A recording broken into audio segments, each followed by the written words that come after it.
If a country today is affected by an influx of hundreds of thousands of refugees, or if it's a smaller country by even 10, 20,000, what does the international community do to assist this country? The 1951 Convention does not specify how you share burden and responsibilities, and that's what the Global Compact does. So it responds to one of the big gaps that we have had for decades, and it resolves it. We have just ended an 18-month process of intense engagement with all 193 member states of the United Nations, plus all other stakeholders. It's a miracle in today's world, where there is a lot of polarization, where we see a lot of divisiveness, that we actually managed a multilateral process to survive on one of the most sensitive issues, such as refugees. The UN General Assembly will adopt the Global Compact, that's our expectation.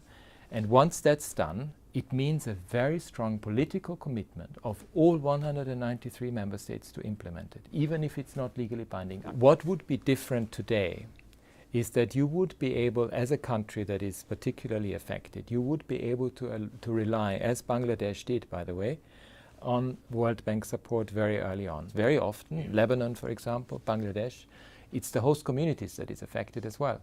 Their health services, their education services, so they need boosting, they need support. And that's what the Global Compact puts forward. And what we ensure through the adoption of the Global Compact is sustained political attention to the refugee issue.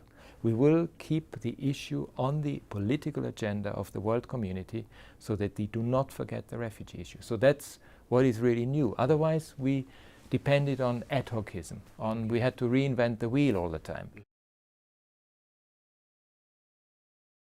What we are trying to achieve is, beyond the humanitarian emergency phase, which is absolutely crucial, that we find ways and means to include refugees in national programs wherever that's possible. If we boost up the health system, it not only benefits refugees, but it should also benefit the host community. So that's where the win-win situation comes in.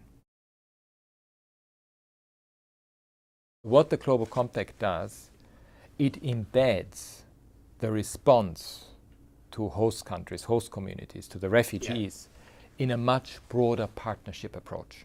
What has happened, there's a realization within the international financial institutions that the impact of forced displacement is a shock to the system on water, sanitation, on education, on health, and you need to support you need to invest in the system so that it can cope with a much larger population.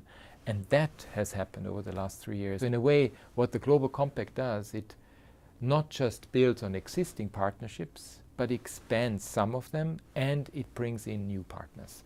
And one of the big new partners that have come in are the international financial institutions.